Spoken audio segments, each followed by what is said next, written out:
What we do here is go back.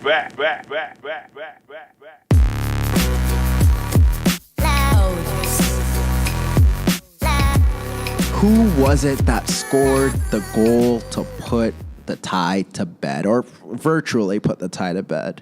Who could it be? Who else would it be? Are you even surprised? No, that was a serious question. Were you even surprised? No, how could you be? He gets it done. He makes this. He shows up for this competition.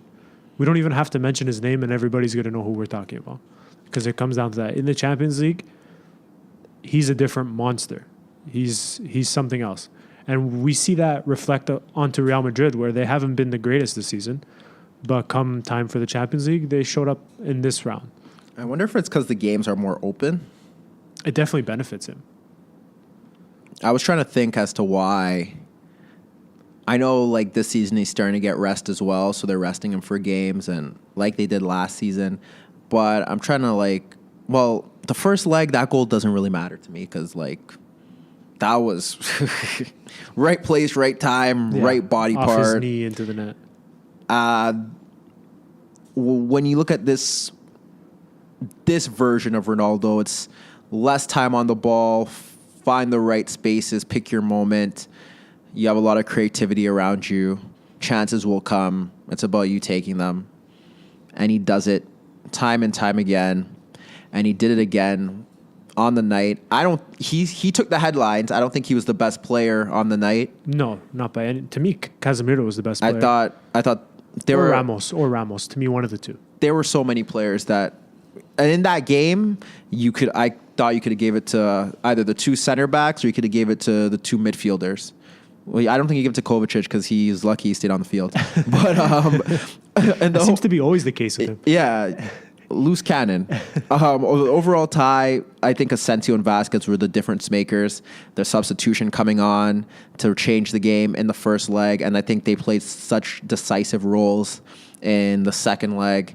And they're not the big names, right? They're the young Spanish players that the club wanted them to really focus on and integrate into the team, and they look like they're going to be the real deal. And if you can mold them and integrate them with other stars that Real Madrid will probably bring in eventually, then it should work. But when you look at Ronaldo, this is what I have to say about Cristiano and where things are going regarding his status. And it's funny because I've been known over the past decade to be this Cristiano Ronaldo hater, or I dislike him, or I don't give him the appreciation he deserves. But Cristiano will not be the greatest of all time, and I think that's fine. I don't think there's anything wrong with it. I think deep down he knows it. I think deep down we all know it. And there's nothing wrong with that. But on the flip side, it's getting to the point where when it's all said and done, I think he could be number 2.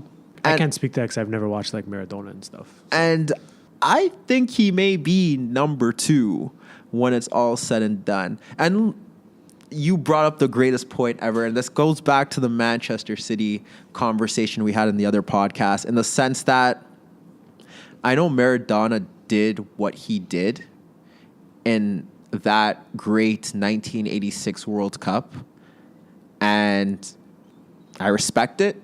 I appreciate it. I think it's great that apparently he played with a bunch of hacks, as everyone makes it out to be, and he single-handedly dragged Argentina to World Cup glory. I respect that. Whether that is true or not, maybe we should spend some time going back to the 1986 World Cup, and we'll break down from the vault, Argentina against England.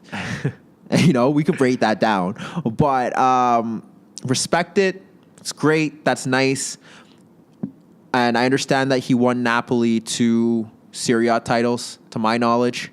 And back then, that was probably unheard of. So he's a god in those parts of Italy. So kudos to him. But this run this decade-long run of consistency and getting better and better on a yearly basis for Cristiano. You've never seen it. I don't think you're going to see it in terms of the amount of games they play per year, in terms of the competition, in terms of the athletes. You can't compare the athletes. Hey, we got a new subscriber. Boom. Hey. Shout out to us. You can't compare the athletes of today's age to the athletes in 1986. Yeah. Okay? They're different animals. Yeah. They weren't going to the bar after the game to have a pint. Yeah. Ronaldo doesn't even drink alcohol. Yeah. for that fact. You know what I mean? I don't care if they were hacking and kicking and stepping on Maradona. If you put Cristiano Ronaldo in that 1986 World Cup, he's going to probably be the best player in that tournament. Okay? I think you can definitely say something like that. Yeah. So this whole, like, we can't compare eras, like, it's the competition and the level and the level of athleticism in these players only improves on a yearly basis. And his body of work, that this this decade span of greatness, and it's still continuing, is what is going to put him in that conversation when it's all said and done. And I'm not confirming it. I'm not saying that, yes, he's number 2, but when it's all said and done, there's a very good chance he's going to be considered number 2. And there's a very good chance that we could be seeing 1 and 2 in our lifetime as the 2 greatest footballers to ever play the game. And he's reaching a point where, even both of them are reaching a point where typically this is where we start to see decline. And this is where we start to see people have the conversation of, oh, he's reaching 32, 33. Soon it's going to be time for him to hang up the boots. Are either of them showing any signs of letting up? But they adapt, and they adapt. Exactly. And they adapt. They're so much smarter than everybody else. And they are so mindful of their bodies and the limitations that it takes on them to play these games, and they take care of themselves. And I think it's more so for Cristiano now because he's a bit older than Lionel Messi. And I always felt, and this was my biggest question when he was in his prime, what would he do when he lost that bit of pace? What would he do when he gets a bit older and that power doesn't really matter, or he's less mobile? Because with Messi, I always felt that, well, he's so good technically, and that when he did lose that yard of pace, he could still be a number 10. I always felt that he could still play in midfield because I always thought he was a better passer than anyone around him. And I always thought that he had the vision and the intelligence to control a game with his skills. For Ronaldo, it was always different. It was like, yes, he's a great goal scorer, wide forward, but what happens when he loses all of that? And he's adapted. He's moved to a central role. He's understood that he doesn't need the ball all the time. He puts himself in the right positions. He's a reliable finisher. It does help that the Barcelona Real Madrid pendulum kind of switched in terms of the styles, where Real Madrid at one point or during this spell has had the best midfield in the world and a lot of creativity around him. So that obviously is an advantage to him, where he could settle into this role and he has that creativity. And I think that bolds now with the national team, where he has a lot of creative players around him. And he always had a lot of creative players around him that could feed him and provide him the source of creativity and chances that he needed. And I think that's why, like, just when you watch where he's gone from each point of his career, from tricky winger to free wide playing left-sided winger to going to Real Madrid and just solely getting that free role, to now being this center forward and still putting up numbers that your favorite player wished he could put up. And when he does put it up, that's a really great season for him. But when Ronaldo puts it up, it's a bad season for him. And that's why I think when it's all said and done, we got to start having this conversation where he could legit be top 3, top 2 of all time. I like and dislike this conversation all in the same breath, just because I can't speak to the Maradonas, the Pelés. I can't speak to those because I didn't get to see them. And I don't want to be that guy who's like, yeah, Ronaldo and Messi are so much better than player A, player B. And I didn't get to witness it.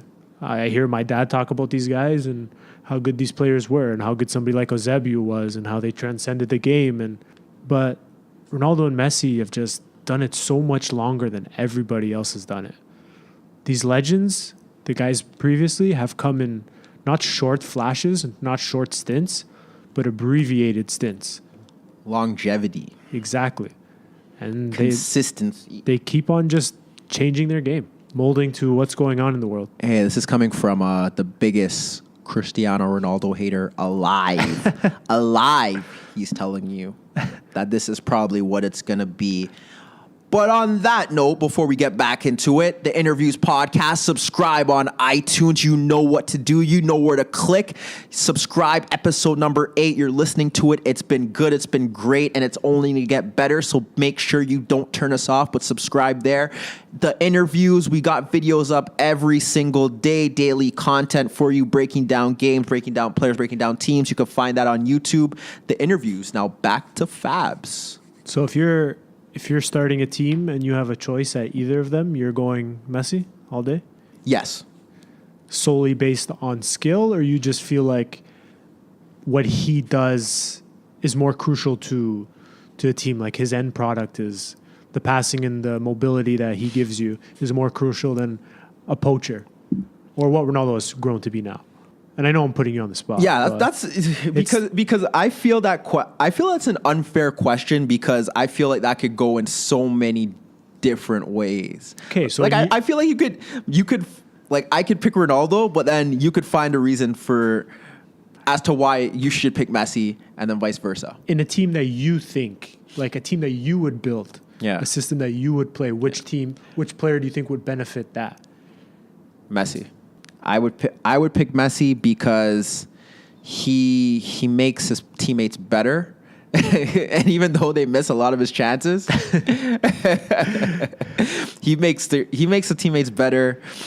He gives you everything. And I know that Ronaldo, well, the narrative is that he shows up for the big moments, and he does score big goals.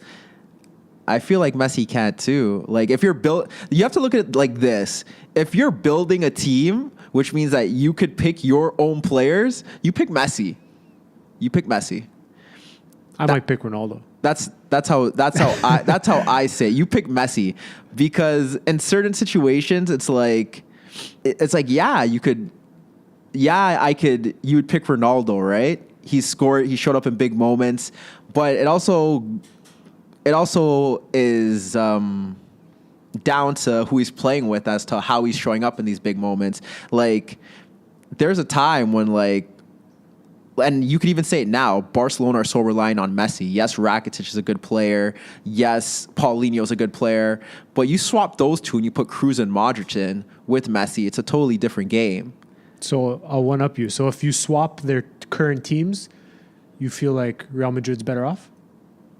If you put Messi on Real Madrid, they wash Barcelona with Ronaldo in the side? Yes. Including Coutinho and including Dembele.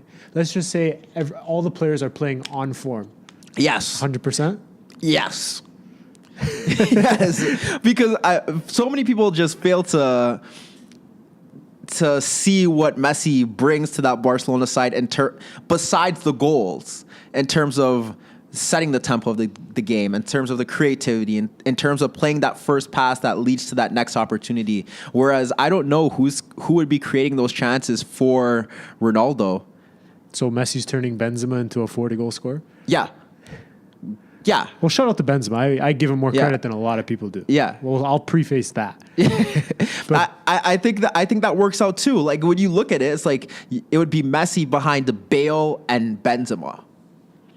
And I think that would give Bale the freedom to score his goals. I think that would, and if you put Kroos and Modric there, that's less creativity and less. Messi wouldn't have to drop as deep as he does now because he has those two running the game. Further up the pitch. Yeah. Big